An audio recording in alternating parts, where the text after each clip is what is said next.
함께 일어나셔서 하나님 말씀 읽으십니다. 갈라디아서 1장 10절부터 13절입니다. 갈라디아서 1장 10절부터 13절 4절 말씀입니다. 다시 한 목소리로 같이 읽으십니다. 시작. 사람들에게 좋게 하랴 하나님께 좋게 하랴.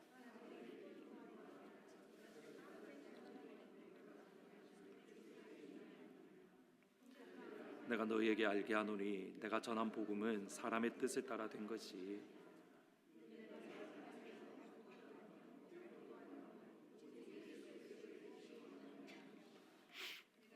전에 유대교에 있을 때에 행한 일을 너희가 들었거니와 하나님의 교회를 심히 박해하여 멸하고.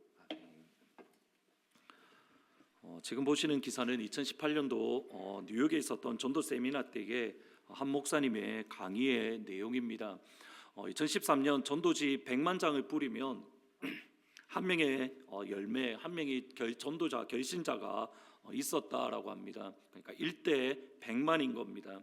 근데 2018년 즈음에는 전도지 100만 장을 뿌려도 교회에 결실이 단 한 명도 없다라는 통계를 언급하시면서 그럼에도 전도지를 뿌리며 전도를 계속해야 될 것인가, 목사님이 세미나 참석자들에게 질문을 했습니다.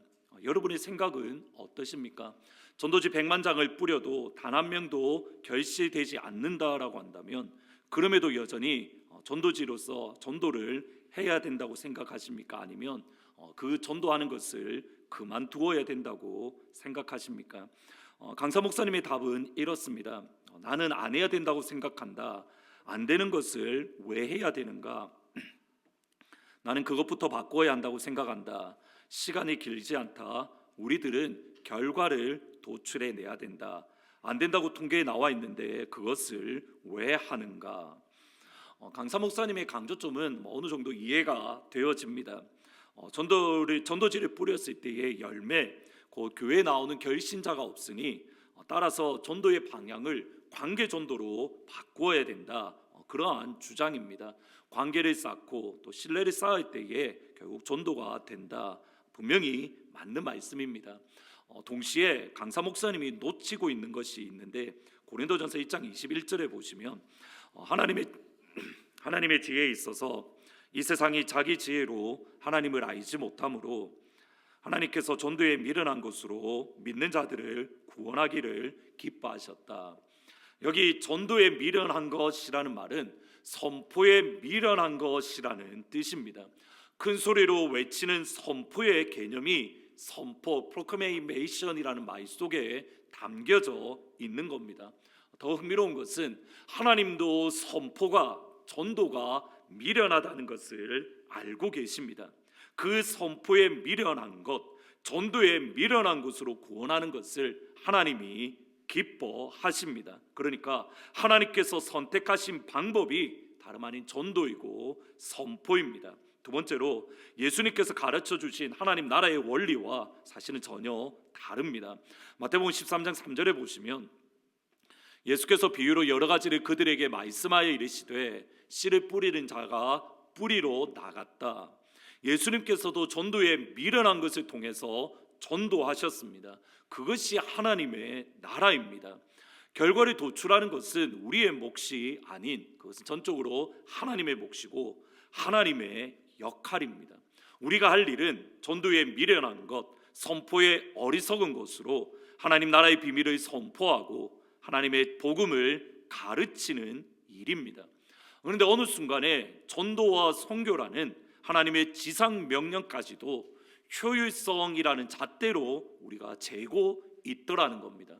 내가 100이라는 것을 넣었으니 100이라는 것, 아니 100 이상을 얻어야 된다고. 100을 넣었는데 100 이상을 얻지 못하면 그것은 마치 실패한 것이다 라고 여깁니다. 근데 예수님 말씀을 다시 한번 보시면 4분의 3은, 예수님이 뿌린 씨 중에 4분의 3은 열매를 맺지 못했다고 주님이 말씀을 합니다. 하나님의 나라는 결코 효율적이지 않은 겁니다. 또 중요한 것은 100만 장의 전도지를 뿌렸을 때에 열매를 거두는지 열매를 거두지 않는지 누구만 아시냐면 하나님만 아십니다. 전도와 선교의 핵심은 하나님의 나라입니다. 우리 교회가 아니라는 겁니다. 우리 교회가 성장하지 않는다고 해서 하나님의 나라가 성장하지 않는 것은 아닙니다. 백만장의 전도지를 뿌렸을 때에 하나님의 시간이 되면 이 땅 위에 어느 교회인가에 간다면 그것으로 충분합니다. 뿌리는 자가 있고 거두는 자가 있습니다. 우리의 할 일은 전하는 겁니다. 열매는 전적으로 하나님께 달려있는, 따라서 우리는 천국의 관점, 하나님 나라의 관점을 가져야 되는 이유가 여기에 있는 겁니다. 팬데믹으로 지난 3년 동안 멈추었던 코리안 컬처데이를 컬처데이 준비 모임을 지난 주 중에 가졌습니다. 올해는 추석 명절과 맞추어서 9월 23일 가지기로 예정을 했습니다. 당일날 여러 이벤트를 준비하고 또 한국 음식을 체험하는 등 여러 가지 준비를 진행하려고 하는데, 어쩌면 이것이 우리 교회의 성장과는 전혀 상관없을지 모릅니다. 근데 하나님 나라의 관점에서 보면 이것은 우리가 감당해야 하는 중요한 하나님 나라의 사역입니다. 하나님께서 한국 교회를, 다시 말하면 한국 그리스도인을 미국 땅에 보내신 하나님의 이유가 여기에 있기 때문입니다. 지금부터 기도할 때 이제 앞으로 대략 한 6달 정도 남았는데 같이 기도로 같이 동력해 주시기를 진심으로 부탁을 드립니다. 올해는 특별히 교회 앞에 있는 저기 인도 분들이 할 수만 있으면 같이 와서 또 같이 참여할 수 있는 기회가 되었으면 좋겠습니다. 한 번이라도 예수님의 교회에 발을 들여 놓을 수 있는 기회, 그러므로 아버지의 사랑이 우리 교회를 방문하는 인도 분들, 그리고 우리 교회에 방문하는 모든 이들의 마음과 영혼을 어루만져 주시고, 하나님만이, 또 예수님만이, 성령님만이 진짜 하나님이심을 믿는 역사, 모든 이들에게 하나님의 영이 임하는 그 은혜가 있기를 같이 기도해 주시고 또 같이 동력해 주시기를 부탁을 드립니다. 다시 돌아가시면 제레미 리프킨이라는 학자가 쓴 회복력의 시대라는 책이 있습니다. 이 책에서 현대인들은 효율성이라는 종교와 효율성이라는 신 또는 효율성이라는 우상을 섬긴다라고 평가를 합니다. 효율성이라는 우상 또는 효율성이라는 종교가 하나님의 나라인 교회 안에도 깊숙이 뿌리 내려고 있습니다. 하나님의 나라는 비효율적입니다. 100만 장 아니 1000만 장을 뿌려서 한 명의 영혼을 얻을 수만 있다면 그것으로 충분합니다. 아무것도 보이지 않아도 뿌렸다면 그 뿌린 것으로 우리의 할 일을, 우리의 사역을 충분히 감당을 한 겁니다. 그리고 여기에 아이러니가 있습니다. 바울의 대적자 또는 갈라디아 교회에 도착했던 거짓 교사들이 바울 또는 바울의 선교가 효율적이다라는 이유로 고소하고 고발하고 그리고 반대했기 때문입니다. 바울이 47년 48년 그러니까 2년 동안 2차 선교 여행을 감당하면서 갈라디아 지역의 교회를 세웠습니다. 그리고 바울과 바나바를 파송했던 안디옥 교회에서 선교 보고를 하고 1년 동안 그곳에서 안식년을 지냅니다. 안식년을 지낸 지 얼마 되지 않아서 갈라디아 교회가 살아계신 하나님을 떠나고 있음을, 다른 복음, 곧 복음 아닌 복음을 따른다는 소식을 바울이 들었습니다.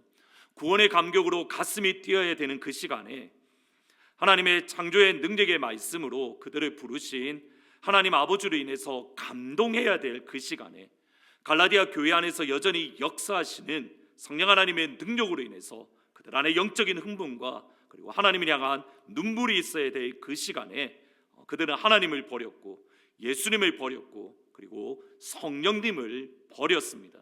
바울이 갈라디아 교회를 떠나자마자 그곳에 도착했던 어떤 사람들 때문입니다.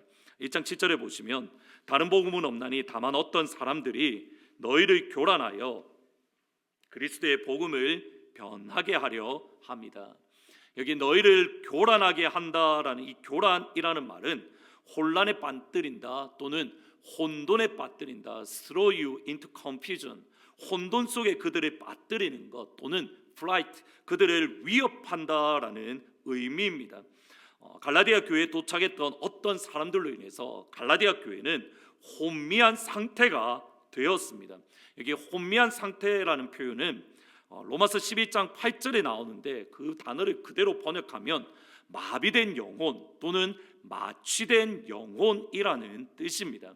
갈라디아 교회를 혼돈에 빠뜨리고 그들의 영혼을 마비시키는, 그리고 갈라디아 교회를 위협하는 그런 어떤 사람들의 방법이 무엇이냐면 바울을 공격하는 겁니다. 갈라디아 영혼들을 마비시키고 혼미케 하고 그들을 위협하고 그들을 혼돈 속에 빠뜨리는 것은 복음을 증거한 바울을 향한 비난과 그리고 반대인데, 그것이 10절에 나옵니다. 이제 내가 사람들에게 좋게 하랴, 하나님께 좋게 하랴, 사람들에게 기쁨을 구하랴.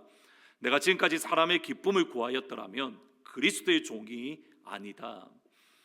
바울은 내가 사람에게 좋게 하랴, 하나님께 좋게 하랴라고 하면서 갈라디아 교회에게 질문을 합니다.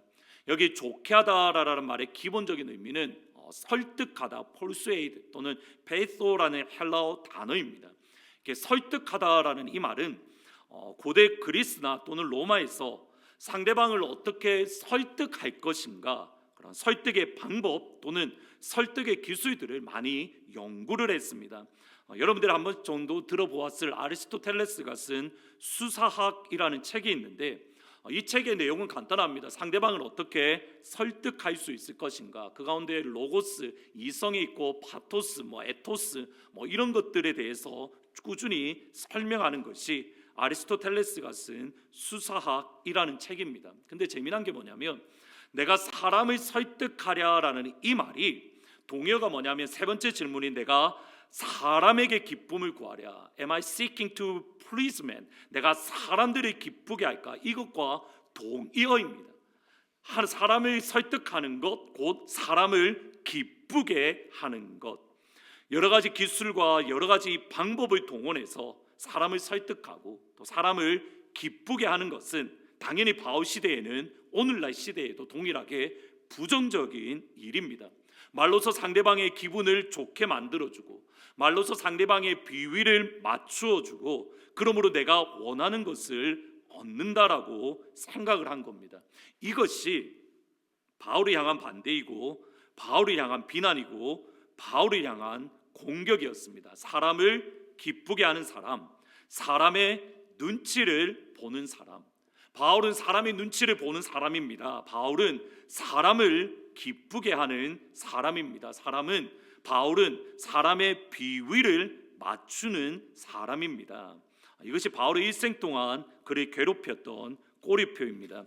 고린도전서 9장 20절부터 22절에 보시면 바울을 향한 그런 꼬리표가 정확하게 나오는데, 먼저 20절에 보시면 유대인들에게 내가 유대인과 같이 된 것은 유대인들을 얻고자 함이요, 율법 아래에 있는 자들에게는 내가 율법 아래에 있지 아니하나 율법 아래에 있는 자같이 된 것은 율법 아래에 있는 자들을 얻고자 함이요. 21절에 율법 없는 자에게 내가 하나님께는 율법 없는 자가 아니요 도리어 그리스도의 율법 아래에 있는 자이나 율법 없는 자와 같이 된 것은 율법 없는 자들을 얻고자 함이라. 22절에 약한 자들에게 내가 약한 자와 같이 된 것은 약한 자들을 얻고자 함이요 내가 여러 사람에게 여러 모습이 된 것은 아무쪼록 몇 사람을 구원하고자 합니다.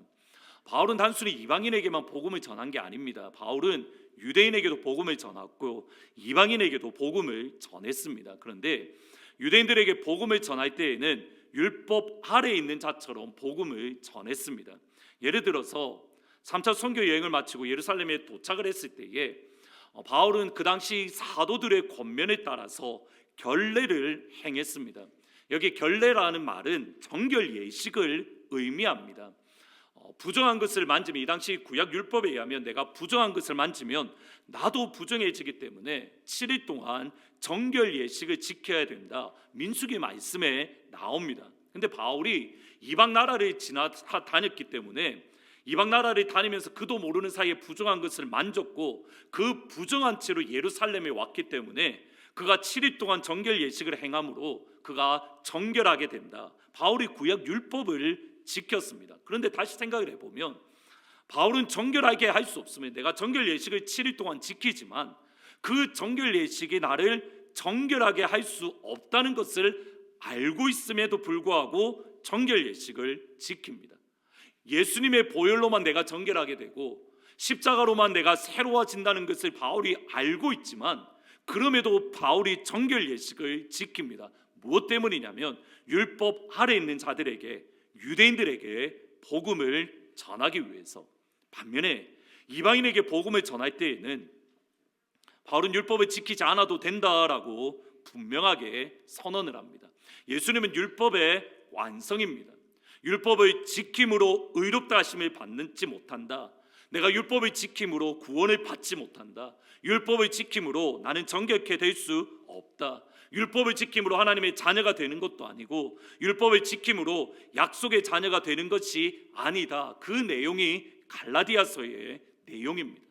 바울은 율법을 지키는 것이 의미 있는 것이 아니라 예수 그리스도를 믿는 믿음으로 하나님의 자녀가 되고 예수님을 믿는 믿음으로 정결하게 되는 것이고 예수님을 믿는 믿음으로 약속의 자녀가 되는 것이다. 유대인에게는 이렇게 가르쳤습니다. 근데 이것이 삼자의 입장에서 보면 바울은 말을 바꾸는 사람입니다. 바울은 이랬다가 저랬다가, 삼자의 입장에서 보면 그는 변덕이 심한 사람입니다. 사람을 기쁘게 하고 사람을 즐겁게 함으로 자신의 이익을 취하는 사람, 전혀 그의 선교에 있어서 삶에 있어서 일관성이 전혀 없는, 그들이 보기에 바울은 기회주의자에 불과했던 겁니다. 그럴듯합니다. 실제로 바울은 유대인에게는 이렇게 말을 하고 이방인에게는 저렇게 말을 하고, 유대인에게는 이렇게 행동을 하고 이방인에게는 저렇게 행동을 했습니다. 그 부분이 3장 4장에 가서 더 자세하게 말씀을 드리겠습니다.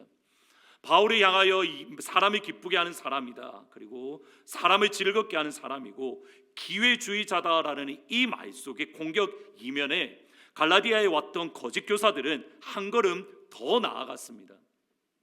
왜 바울이 이중적인 행동을 하는가? 왜 바울이 이중적인 삶을 살아가는가? 왜 바울이 이중적인 말을 하는가? 그들의 공격의 핵심은 이겁니다. 바울이 복음을 제대로 알지 못하기 때문이다.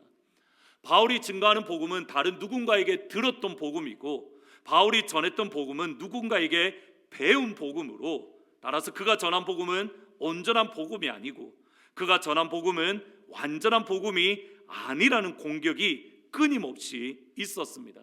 바울이 전한 복음은 하나님과 사람이 섞여 있는 반쪽짜리 복음이다라고 하며 끊임없이 반대를 했던 겁니다.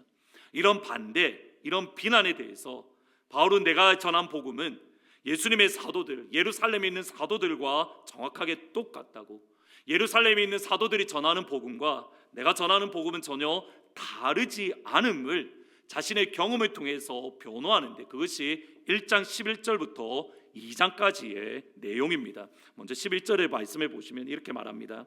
형제들아, 내가 너희에게 알게 하노니 내가 전한 복음은 사람의 뜻에 따라 된 것이 아니니라. 내가 전한 복음은 사람의 뜻에 따라 된 것이 아니다라는 말을 헬라어로 읽으면 이게 참 재미난 표현입니다. 영어로 번역하면 The gospel gospeled by me was not according to man. 내가 전한 복음은 사람의 난 것이 아니다. 나에 의해서 복음이 전해졌던 그 복음은 사람에 따른 것이 아니다. 그러니까 복음 유앙겔리온이라는 말을 두 번 말함으로써 바울이 전한 복음이 진짜 복음이고 사람들과 전혀 관계가 없다는 것을 바울이 강조하고 있는 겁니다. 내가 전한 복음은 사람이 받은 것도 아니고 내가 전한 복음은 사람에게 배운 것도 아니고 오직 예수 그리스도의 계시로 말미암은 것이다. 여기에 저희들이 의문점을 하나 가져야 됩니다. 바울은 정말 사람에게 복음을 받지 않았습니까? 바울은 정말 복음을 사람에게 배우지 않았습니까? 아닙니다. 바울은 복음을 받았습니다. 바울은 복음을 배웠습니다. 무엇보다도 바울은 예수님의 생애를 3년 동안 지내셨던 그 생애를 바울은 직접 경험하지 않았습니다. 예수님이 갈릴리와 유다와 예루살렘에서 과연 어떤 사역을 하셨고 예수님이 어떤 말씀을 선포하셨는가, 그는 전혀 알지 못합니다. 예를 들어서 천국 비유의 핵심은, 천국 비유는 모든 사람들에게 선포하셨지만 그 비유의 해석은 예수님과 함께한 12 제자들에게만 해석을 해 주셨습니다. 그 말은 바울은 천국의 복음의 해석을 모른다는 뜻입니다. 그 자리에 있지 않았기 때문에. 고린도전서 12장에 보면 성찬식에 대한 바울의 가르침이 나옵니다. 바울의 성찬식에 대한 가르침은 복음서에 나오는 마태, 마가, 누가복음에 나오는 예수님의 성찬식의 내용과 정확하게 일치합니다. 근데 바울은 성찬식의 내용을 알 수가 없습니다. 그 자리에 함께 있지 않았기 때문에. 예수님과 함께 성찬식에 동행하지 않았음에도 바울은 성찬식에서 예수님이 무슨 말씀을 하셨는가 알고 있습니다. 무엇 때문입니까? 누군가에게 성찬식에 대해서 배웠고 누군가에게 성찬식에 대해서 들었기 때문입니다. 바울은 분명히 복음을 배웠습니다. 바울은 분명히 복음을 들었습니다. 그럼에도 바울이 하는 말이 나의 복음은 사람에게 받지 않았습니다. 나의 복음은 사람에게 배우지 않았습니다. 여기에 오늘 말씀에 핵심이 있습니다. 12절 13절 말씀 같이 한번 읽어보십니다. 12절 13절입니다. 시작. 이는 내가 사람에게서 받은 것도 아니요 13절에 내가 이전에 유대교에 있을 때에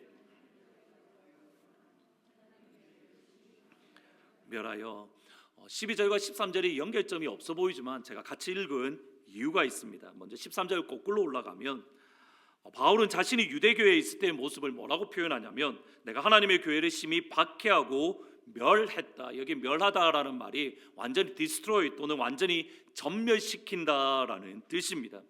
바울은 유대교에 있을 때 예수님을 믿기 이전의 모습을 이야기할 때에 항상 나오는 표현이 빌립보서에도 그렇고 디모데후서에서도 그런데 나는 예수 믿기 전에 나는 교회를 박해했습니다. 나는 교회를 멸망시켰습니다. 바울이 끊임없이 교회를 박해했다. 그리스도인을 무너뜨리려 했다라고 고백을 합니다. 이것이 사도행전에 보면 분명한데 바울이 교회를 박해하고 바울이 교회를 무너뜨리기 위해서 바울은 그가 할 수 있는 모든 열심들, 모든 에너지를 쏟아 부었습니다. 특별히 사도행전 9장 1절에 보면 주의 제자들을 향하여 살인의 숨을 내쉬었다.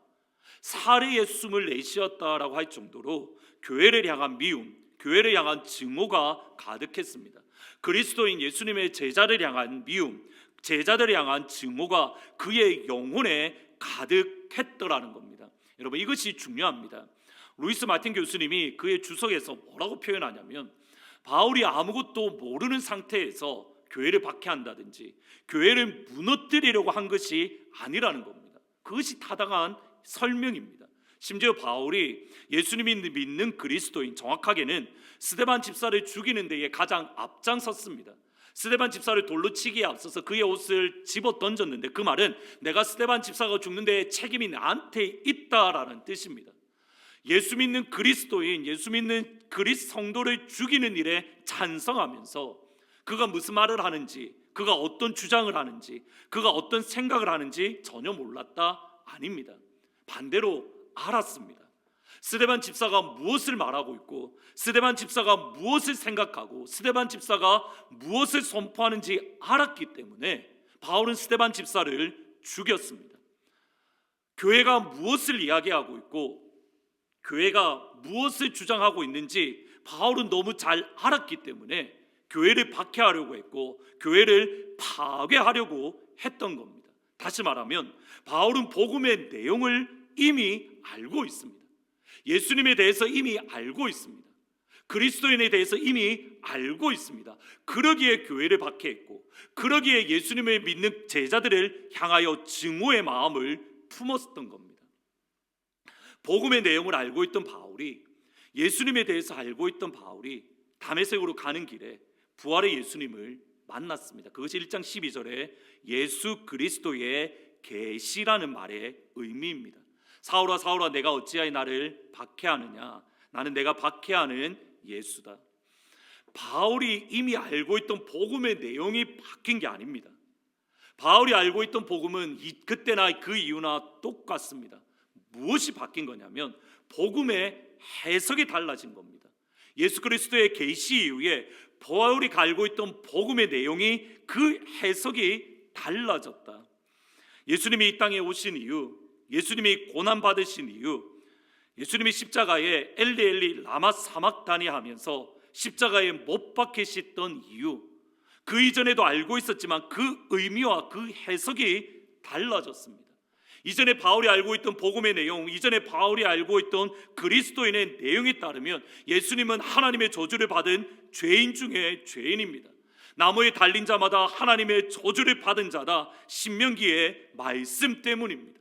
그런데 예수 그리스도의 계시를 경험하니, 예수 그리스도의 계시를 만나니 예수님의 십자가의 죽으심이 나의 죄 때문에 나를 대신하여 하나님의 심판을 받은 것이고 하나님의 저주를 받으신 겁니다. 예수님이 자신의 죄 때문에 죽은 줄 알았는데 예수의 계시를 경험하고 나니 세상 죄를 지고 가는 하나님의 어린 양이었습니다.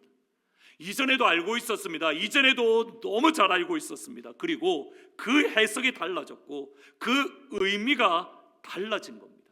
이것이 12절에 내가 사람에게 받은 것도 아니고 사람에게 배운 것도 아니고 예수 그리스도의 계시로 말미암은 것이다, 이 말의 뜻입니다. 이것을 루이스 마틴 교수님은 그 주석에서 이렇게 번역을 합니다. 보시면 in a word, 어떤 면에서 하나님께서 바울의 삶에 개입하셨을 때에 when God step on the scene, 그 다음 표현이 중요합니다. invading in his life in Christ, 예수님 안에서 바울의 삶에 invade, 침입하셨을 때에 the gospel happened to Paul, 복음은 바울에게 일어났습니다. 복음은 바울을 만났습니다.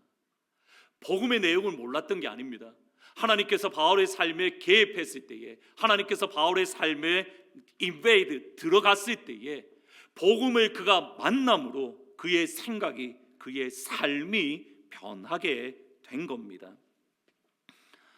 종신신대원의 교수님으로 사역하시고 이제 은퇴하신 박은규 교수님이 쓰신 세계 부흥사 운동이라는 책이, 운동사라는 책이 있습니다. 여기에 1904년에 있었던 웨일즈 대부흥 운동에 대한 내용이 있는데, 웨일즈 대부흥 운동은 이반 로버츠 목사님이라는 분의 영적인 영향력이 컸습니다. 마치 1차 때는 조나단 에드워즈 목사님의 영향력이 있었고 2차 때는 무디나 또는 찰스 피니 같은 목사님의 영향력이 있었던 것처럼 웨일즈 부흥 때는 이반 로버츠 목사님의 영향력이 있었는데, 로버츠 목사님은 어렸을 때부터 남다른 신앙의 열정을 소유했다라고 합니다. 찬양도 잘하고 성경 읽기를 좋아하고 기도 생활도 열심히 하고 12살 어린 나이에 이미 탄광에 가서 일을 했는데, 탄광에서 하루 종일 일하고 다시 집으로 돌아와서 몇 시간씩 성경을 읽고 성경을 읽는 가운데에 저녁밥 먹는 것을 잊을 정도로 어린 나이에서부터 일을 하고 돌아와서 하나님의 말씀을 읽는 것에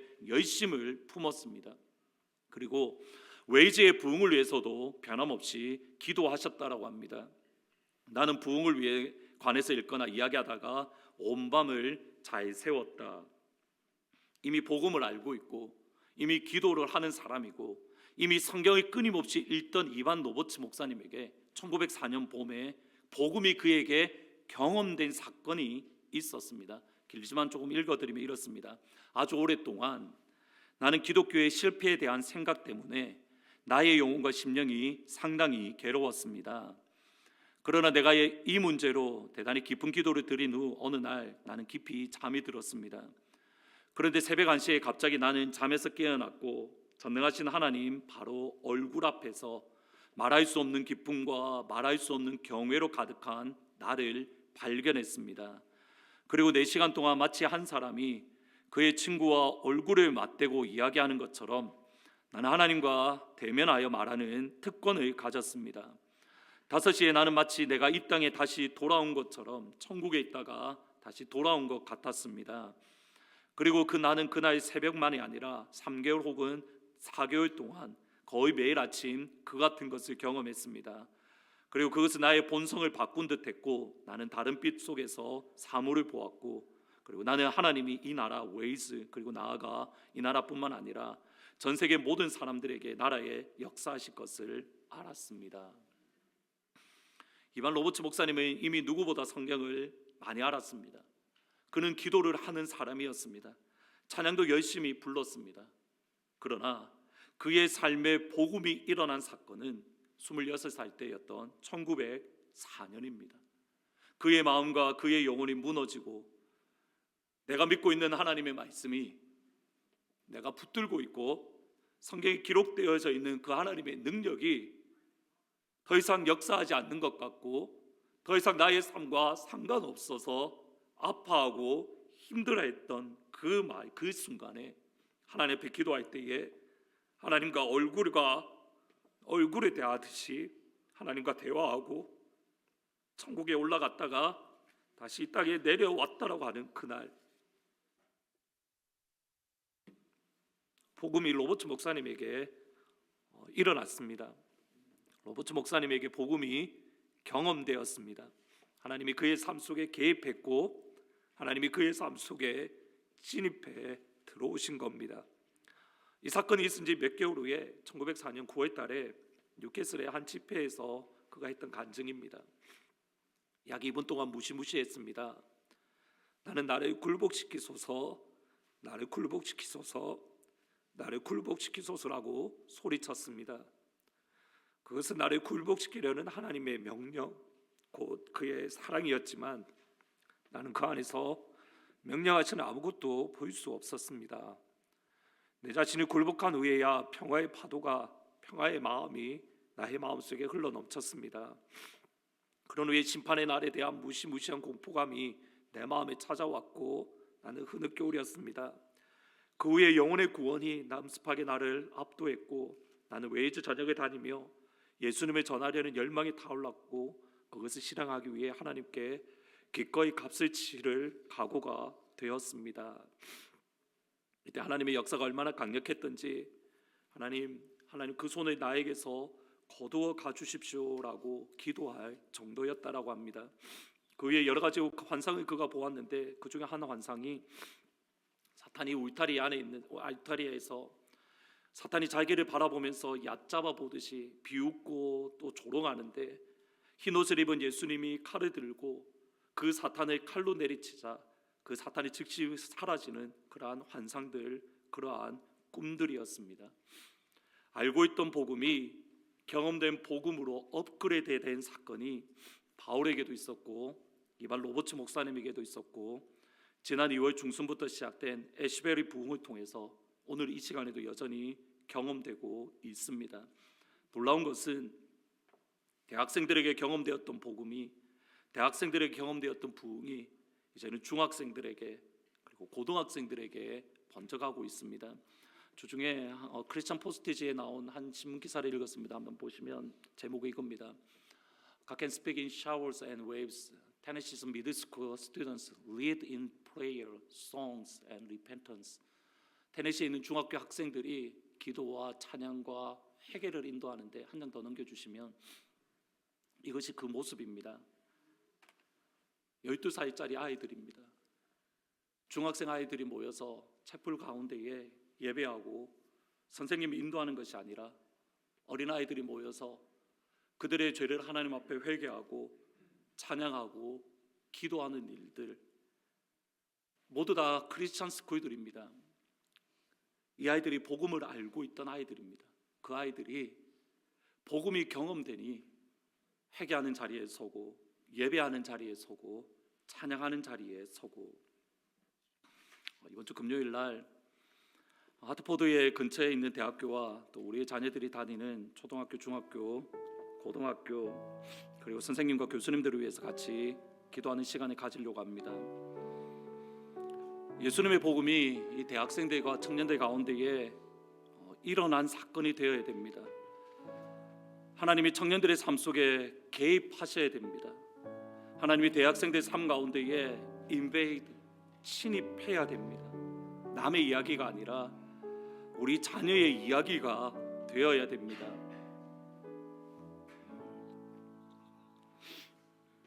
커네티켓 대학교에 여러분 기숙사에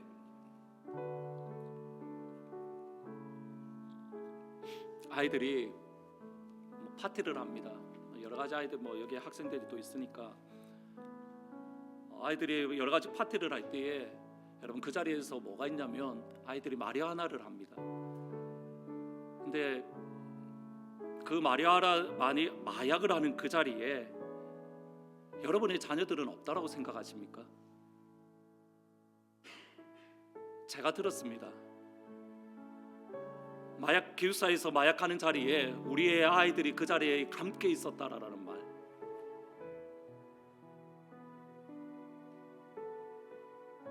여러분, 제가 들을 정도면 여러분 얼마나 많은 일들이 실제로 우리 아이들 가운데에 일어나고 있겠습니까? 무엇으로 그것을 끊을 수 있습니까? 예수 그리스도의 계시, 그 아이들 가운데의 복음이 사건이 되어야 됩니다. 에시베리에서 일어났던 간증들을 여러분 들어보셔야 됩니다. 다른 무엇으로 그들이 마약을 끄는 게 아닙니다. 그들이 그냥 모여서 예배하는 가운데에, 그냥 모여서 찬양하는 가운데에, 모여서 그냥 기도하는 가운데에 마약에 찌들려 있던 대학생들이 그 자리에서 마약을 끊는 역사들, 알코올 중독자가 그 자리에 모였는데 그 알코올 중독을 끊어버리는 역사들. 크리스천 스쿨이기 때문에, 대학교이기 때문에 누구에게도 말하지 못했던 그러한 아픔들과 누구에게 말하지도 못했던 그러한 눈물들이 있는데, 그냥 그 자리에 모여서 예배하는 가운데에 어린아이들의 심령들이 회복되어지고 어린아이들의 영혼들이 변화되어지고 하나님의 어루만져 주심을 경험하며 그들을 얽매고 있던 것들이 복음 안에서 단번에 끊어졌습니다. 여러분, 그 친구들이 복음을 모르는 아이들이 아닙니다. 예수 그리스도를 믿어야 구원 얻는다, 교회에 나가야 된다, 예수 그리스도의 십자가에 능력이 있다, 다 알고 있는 아이들입니다. 그 아이들이, 그 복음을 알고 있던 아이들이 복음을 경험할 때에 비로소 마약을 끊을 수 있는 겁니다. 복음을 경험할 때에 비로소 술을 끊을 수 있는 겁니다. 복음을 경험할 때에 비로소 도박을 끊을 수 있는 겁니다. 복음을 경험할 때에 그 아이들 심령 깊은 곳에 있는 상처들이 회복되어질 수 있는 겁니다. 복음이 사건이 되어야 되는 겁니다. 여러분, 이것은 우리의 자녀들에게만 해당되는 겁니까? 대학교 아이들에게만 해당되고 우리의 유스 아이들에게만 해당되는 겁니까? 여러분, 이 자리에 계신 분들 다 복음 알잖아요. 여기에 계신 분들 가운데 예수님이 누군지 모르는 분이 어디 계십니까? 나를 위해 십자가에 죽으셨다, 예수 믿어야 구원받는다, 다 아시잖아요. 질문입니다. 예수가 나를 위해 십자가에 죽으셨다라는 그것이 여러분의 사건이 되어서 여러분의 붙들고 있는 어둠의 권세들을 깨뜨리는 역사가 여러분 가운데의 경험이 되십니까? 여러분이 붙들고 있는 중독을, 여러분이 붙들고 있는 마약을, 여러분이 붙들고 있는 알코올을, 여러분이 붙들고 있는 도박을, 여러분이 붙들고 있는 중독거리를, 여러분이 붙들고 있는 마음의 우울증을, 여러분이 붙들고 있는 마음의 상처를, 여러분이 붙들고 있는 쓴뿌리가 예수의 보혈 때문에 끊어지는 역사가 여러분 가운데에 경험되어지고 있으십니까? 글자로 알고 있는 복음이 우리의 마음과 우리의 영혼에 사건이 되어야 됩니다. 하나님은 위대하신 하나님입니다. 우리가 믿는 복음은 위대한 복음입니다. 내가 끊고 싶어도 끊을 수 없었던 알코올을 위대하신 하나님, 위대하신 복음은 끊어낼 수 있습니다. 내가 끊고 싶어도 끊을 수 없었던 도박을 위대하신 하나님, 위대하신 복음은 끊어낼 수 있습니다. 내가 헤쳐나오려고 발부딪히고 발부딪혔던 우울증도 위대하신 하나님, 위대하신 복음을 끊어낼 수 있습니다. 복음이 나에게 경험될 때에 사람으로 말미암은 것도 아니고 사람에게 배운 것도 아니고 오직 예수 그리스도의 계시로 말미암은 것이라. 이것이 여러분의 고백이 되고 여러분의 자녀들의 간증이 될 수 있기를 주님의 이름으로 축원합니다. 주의 보혈 능력이 있도다. 주의 피 믿으오. 주의 보혈 그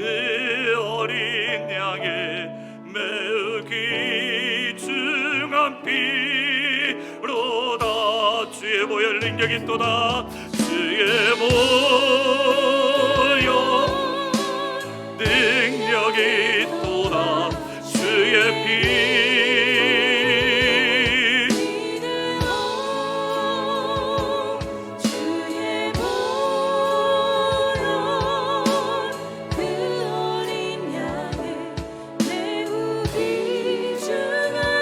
주의 보혈 능력이 있도다. 주의 보혈 능력이 있도다.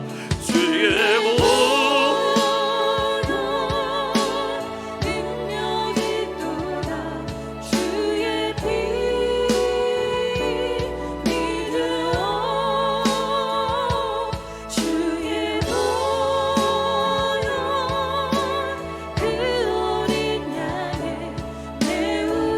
다시 한 번 더 고백하며 나아갑니다. 주의 보혈 능력이 있도다. 주의 보혈 능력이 있도다. 주의 보혈 능력이 있도다. 주의 피 믿으오. 주의 보혈 그 어린 양의 매우 귀중한 피로다. 찬양할 때에는 손을 여러분 가슴에 손에 얹고 여러분이 끊어내야 될 것들, 그것들을 가슴에 머릿속에 그림을 그리면서 주의 보혈 능력이 있습니다. 내 안에 있는 중독들을 위대하신 하나님, 위대하신 복음이 끊어낼 수 있도록 예수 그리스도의 계시를 이 시간 나에게 허락해 주십시오. 바울을 찾아가셨던 하나님, 우리를 찾아오셔야 됩니다. 이반 로버츠 목사님을 찾아가셨던 하나님, 우리를 찾아오셔야 됩니다. 여러분 손에 가슴에 얹고, 그래야 여러분 가운데 있는 우울증도 끊어낼 수 있고, 여러분 안에 있는 쓴뿌리도 끊어낼 수 있고, 여러분이 뒤덮고 있는 어둠의 권세를 끊어낼 수 있는 거, 복음이 경험되어질 때입니다. 그것을 머릿속에 그림을 그리면서 다시 한 번 더 찬양하며 나갑니다. 주의 보혈 능력이 있도다. 주의 피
보혈 그 어린 양의 매우 귀중한 피로다.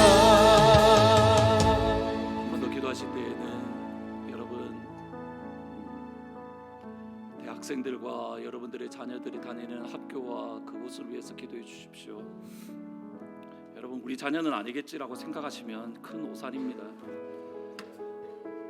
우리의 자녀들이 마약하는 그 자리에 있고 우리의 자녀들이 담배 피는 아이들이 있고 교회에서 담배 피는 아이들이 있는 거 아십니까?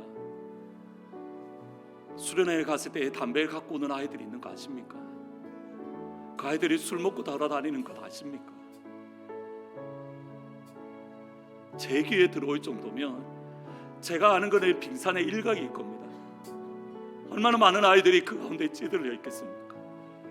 얼마나 많은 아이들이 그 가운데 노출되어서 그것이 무엇이 잘못된 것조차 알지 못하고 있겠습니까? 여러분 기도하셔야 됩니다. 복음이 경험되지 않으면 이 아이들이 복음이 경험되지 않으면 세상 사람들과 다를 바 없습니다. 같이 기도할 때에 육한인 대학교를 위해서 여러분의 자녀들이 다니는 학교를 위해서 같이 기도하시고 여기 부부가 같이 오셨다면 여러분 자녀 부부의 손을 꼭 보고 가족들이 왔다면 가족 손을 붙잡으십시오. 붙잡고 여러분의 자녀들을 위해서 여러분 간절한 마음으로 기도할 때에 하나님이 역사하십니다. 사람이 여러분이 할 수 있는 게 아니라 예수님이 그들 가운데 계시가 경험되었을 때에 그들의 가운데 모든 것들을 끊어낼 수 있습니다. 여러분 부럽지 않으십니까? 저 아이들의 사진을 보면서 여러분 안 부러우십니까? 하나님 저 아이들이 일어나고 있는데 왜 우리 아이들은 안 됩니까? 여러분 가슴이 뜨겁지 않습니까? 그 가운데 들어가 있는 사람들은 그들의 우울증이 치료되는데 우리 교회에 와서 예배 드리는 가운데 우울증이 치료되는 역사가 여러분 부럽지 않으십니까? 언제까지 물에 물 탔는 술에 술 탔는 이래도 좋고 저래도 좋고 언제까지 그러실 겁니까? 같이 한번 기도할 때에 하나님 금식도 하셔야죠. 여러분 자녀들이잖아요. 아빠하셔야죠. 여러분 자녀들이잖아요. 같이 기도할 때에 하나님 기도합니다. 은혜 더하여 주십시오. 그 가운데 부흥의 불을 듣는 부흥이 아니라 경험되는 부흥을 허락해달라고 간절한 마음으로 여러분 가족들끼리는 손을 잡고 아니면 여러분 손을 들어서 저 학교를 향하여 마음껏 축복하면서 그 목소리로 기도합니다. 기도하며 나아갑니다. 아버지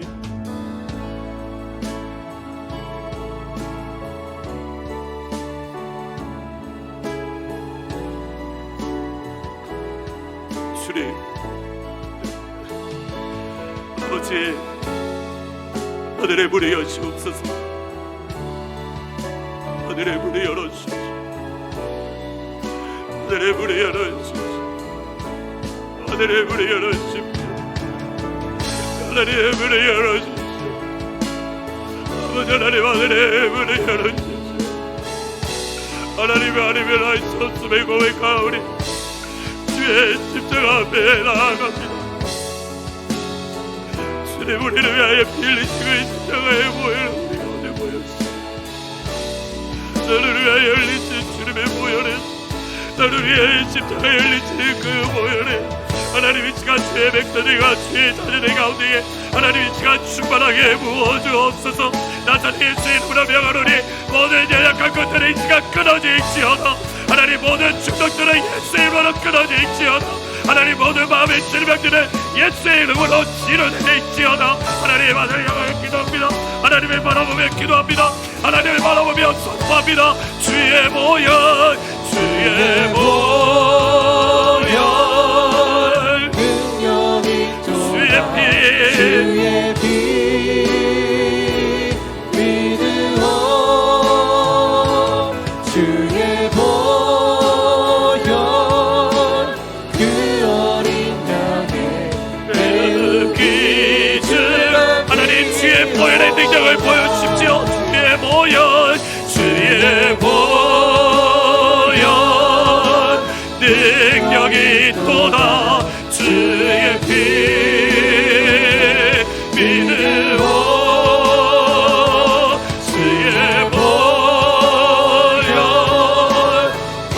마지막으로 힘을 다하여 찬양합니다. 주의 보혈의 능력이 있습니다. 주의 보혈 능력이 있도다.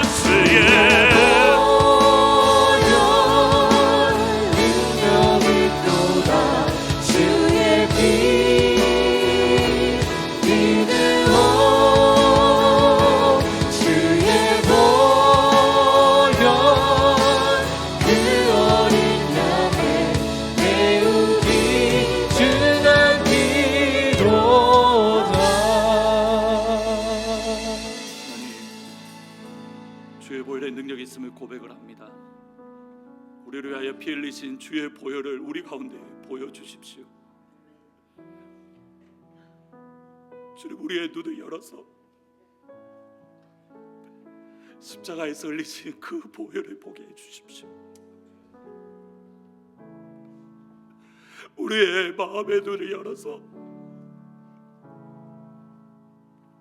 우리를 위하여 흘리신 그 보혈을 볼 수 있도록 주님, 우리에게 예수의 보혈을 보여주십시오. 사랑하는 주의 성도들이 찾아가셔서 마음이 연약한 자들을 회복시켜 주시고, 지금까지 끊을 수 없었던 우울증들이 예수의 보혈 안에서 우울증이 끊어지게 하시고, 지금까지 끊을 수 없었던 도박이 예수의 보혈로 끊어지게 하시고, 지금까지 끊을 수 없었던 알코올이 예수의 보혈로 끊어지게 하시고, 지금까지 끊을 수 없었던 마약이 예수의 보혈로 끊어지게 하여 주옵소서. 다른 누군가의 부흥이 아니라 아버지, 이제는 우리의 부흥이 되어질 수 있도록 주님, 우리 가운데에 찾아와 주옵소서. 다 함께 일어나서 찬양합니다. 예수 산을 옮기시는 내 주는 능력의 주, 그는 구원의 주, 영원한 구원의 창조자, 사망을 이기시고 예수는 산을 옮기시는 예수 산을 옮기시는 내 주는 능력의 주, 그는 구원의 주, 영원한 구원의 창조자, 사망. 다시 한 번 더 힘있게 선포하며 나아갑니다.